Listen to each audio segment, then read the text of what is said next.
Hoje é 3 de outubro de 2022 e foi confirmado ontem, dia 2 de outubro de 2022, que vai haver segundo turno entre Bolsonaro e Lula. E neste vídeo irei listar as 5 coisas que pode acontecer no Brasil caso o Lula vença as eleições no segundo turno. O meu nome é Pedro Alves Ribeiro e com o objetivo de te deixar mais informado quanto ao seu voto nestas eleições, vamos para a quinta coisa que pode acontecer caso o Lula vença as eleições. A quinta coisa é a perseguição aos cristãos. Lula foi perguntado, ele deu uma entrevista para uma rádio de Minas Gerais sobre essa intenção de voto aí do público evangélico. Essa gravação ela teve um probleminha ali na transmissão, mas de qualquer maneira a gente conseguiu captar o áudio do que disse o ex-presidente Lula na resposta dele. Vamos ouvir. Eu não sou candidato de uma facção religiosa. Eu sou candidato do povo brasileiro.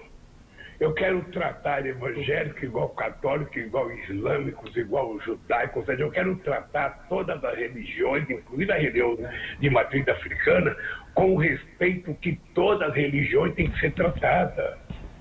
Eu não quero fazer uma guerra santa nesse país. Eu não quero estabelecer rivalidade entre as religiões. O debate está dado, não é, Sakamoto? É claro que aí o ex-presidente foi questionado numa entrevista, deu uma resposta, né? Então ele foi provocado a responder. Por fim, Lula disse que Deus é petista ao agradecer Gleisi Hoffmann por presidir o partido. Eu, sinceramente, de vez em quando, eu fico imaginando que Deus é petista, porque, sabe, permitir que a Gleisi, sabe, dirija o PT com a competência que ela dirige significa que ela é muito madura, muito responsável e muito competente. Deus é petista, Augusto? Essa é uma ofensa gravíssima, né?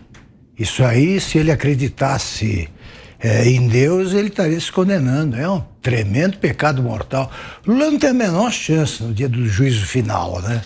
Sobretudo, ele faz o possível para não ter.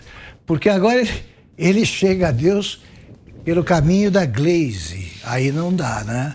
É a coxa. Não falei amante. Coxa. Diga, Zé Maria. Esse posicionamento do Lula, essa tentativa de construir um personagem em cima de várias irregularidades e levar o Brasil... Porque, veja bem, o PT levou o Brasil para o brejo.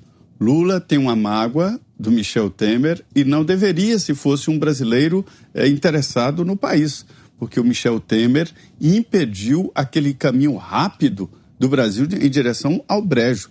Entrou Michel Temer em 2 anos e o Brasil deu aquela estagnada porque estava em direção ao brejo.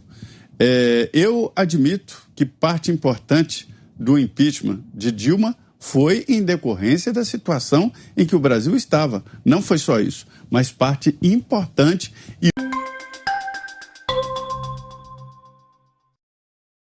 Antigamente, Lula se comparava a Jesus Cristo. Foi assim, por exemplo, em julho de 2010, em ato oficial de campanha em Garanhuns, no Pernambuco. Uma frase dele ficou famosa na ocasião e eu consegui localizar o discurso, o vídeo em que ele a disse. Presta atenção.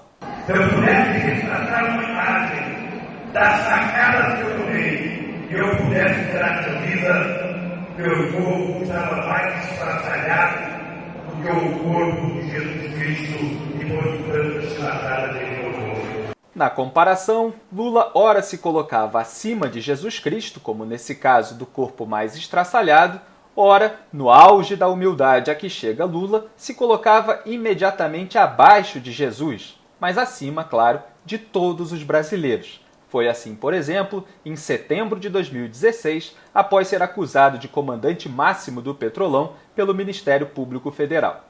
Eu tenho uma história pública conhecida. Acho que só ganha de mim aqui no Brasil Jesus Cristo. Só. Mas isso, como eu disse lá no começo, foi antigamente. Agora que Lula é réu em 5 processos, acusado de ter praticado crimes 234 vezes, Lula se acha Deus. Foi assim, por exemplo, nesse mês de março de 2017, em seu depoimento ao juiz Ricardo Leite, em Brasília, sobre a acusação de ter atuado para impedir a delação premiada de Nestor Cerveró. Mas o senhor sabe se ele utilizava o nome do senhor? Porque o Salim Chaim e o Fernando Chaim confirmam que José Carlos Mulay disse que Luiz Inácio Lula da Silva interveio na contratação da Chaim pela Petrobras. Está descrito na peça do Ministério Público. Doutor, se o senhor soubesse quanta gente usa o meu nome em vão, de vez em quando eu fico pensando para as pessoas lerem a Bíblia, para não usar tanto meu nome, João. Mas a Bíblia, claro, não faz menção a Lula. Em Êxodo capítulo 20, versículo 7, a menção é a Deus. Não tomarás o nome do Senhor teu Deus em vão, porque o Senhor não terá por inocente o que tomar o seu nome em vão. Enquanto petistas presos, os parceiros de Lula, José Dirceu, Renato Duque, João Vacari Neto, Antônio Palocci, parecem ter ignorado outro mandamento, o não furtarás, Lula aparentemente quer ser amado sobre todas as coisas, isto é, acima de todas as coisas, pelo que restou da sua base eleitoral. Sobre a verdade, sobre a ética, sobre a moral, sobre a lei. E a quarta coisa que pode acontecer é a legalização das drogas. Como é que a gente vai tratar a questão de droga nesse país? Como é que a gente vai tratar? Vai continuar tratando como se fosse um caso de polícia? A gente vai ver jovens, meninos, negros e meninas, você da periferia, porque é encontrada com baseado, é presa e fica 2 anos sem ter alguém para ir lá liberar essa criança? A gente vai continuar.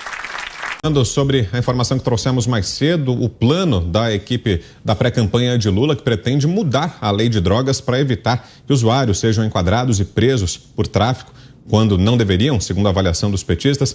Vamos saber aqui do Roberto Mota, nosso especialista em segurança pública aqui na bancada, que acha dessa ideia de Lula. Mota.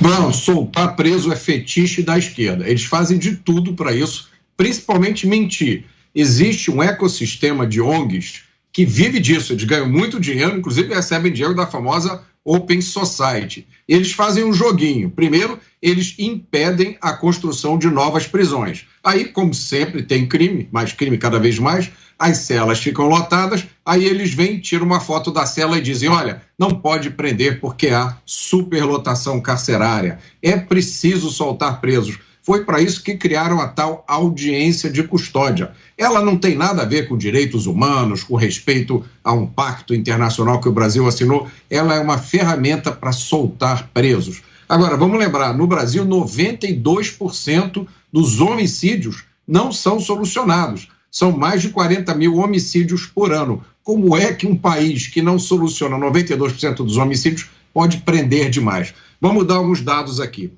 Os presos provisórios e em regime fechado no Brasil são 558 mil. Esse é o número do Infopem. Isso dá 0,27% da população no país que mais mata no mundo. No ranking de encarceramento, proporcionalmente à população, o Brasil está na 26ª posição. Superlotação carcerária, a do Brasil está em a média de 170%. Isso é um fenômeno mundial. E a terceira coisa que pode acontecer é a legalização do aborto. Gente, o ex-presidente Luiz Inácio Lula da Silva hoje fez uma fala pró-aborto. Ele disse que todos deveriam ter direito ao aborto e que o tema deveria ser tratado como uma questão de saúde pública. Obviamente, a parte final da fala do ex-presidente Lula já virou munição. Vamos ouvir primeiro o que ele disse num evento aqui em São Paulo e em seguida trazer a análise até no próprio PT. Está sendo criticada por quê? Porque oferece munição numa área que Lula já tem dificuldades, em especial os religiosos. Vamos dar uma olhada. As mulheres pobres, elas morrem tentando fazer aborto porque é proibido, o aborto é ilegal.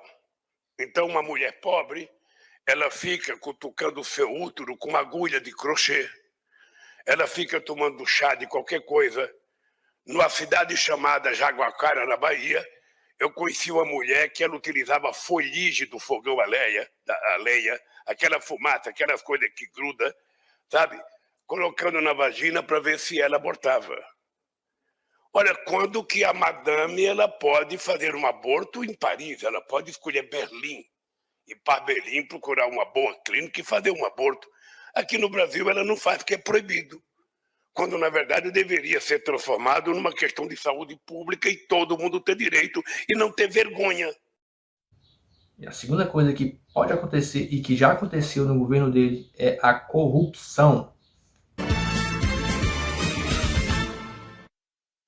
Os promotores da Lava Jato denunciaram hoje o ex-presidente Lula, a mulher dele, Marisa Letícia, e mais 6 pessoas por corrupção e lavagem de dinheiro no processo que apura a propriedade do apartamento triplex em Guarujá e o armazenamento de bens do ex-presidente.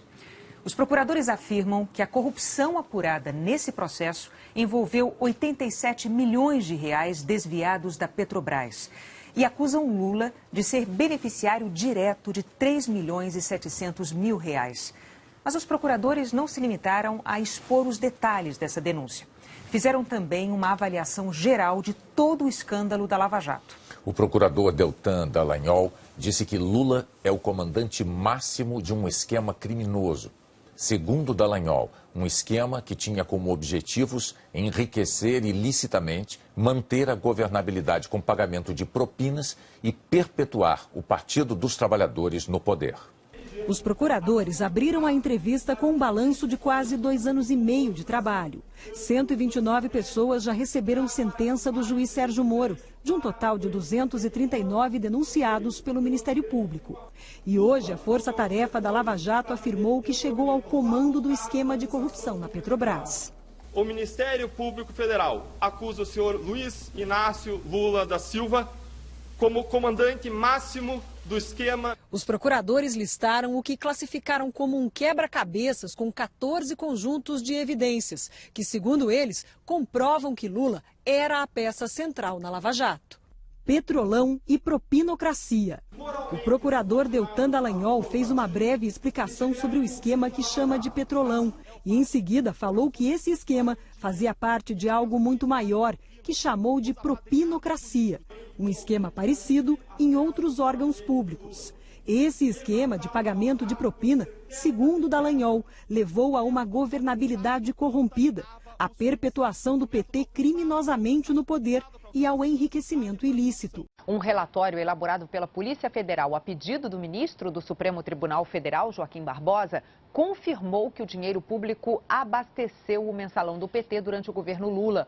E o documento obtido pela revista Época traz detalhes da participação de outros personagens do escândalo.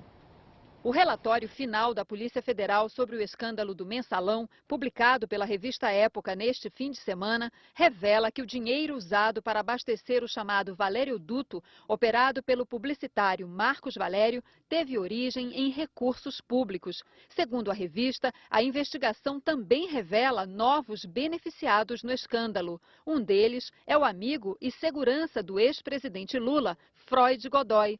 Ele confessou à Polícia Federal que recebeu 98 mil reais de Marcos Valério em janeiro de 2003, como pagamento por serviços de segurança prestados à campanha de Lula em 2002. Época mostra... E a primeira e última coisa que pode acontecer, que merece uma atenção redobrada, é a ditadura. Ele já apoia várias ditaduras no mundo inteiro. Entre elas, a ditadura da Venezuela, da Cuba e Nicarágua. Nas redes sociais, Lula saiu em defesa da ditadura cubana. O petista postou o seguinte: 1. O que está acontecendo em Cuba de tão especial para falar em tanto? Houve uma passeata. Inclusive, vi o presidente de Cuba na passeata conversando com as pessoas. Cuba já sofre 60 anos de bloqueio econômico dos Estados Unidos, ainda mais com a pandemia. É desumano.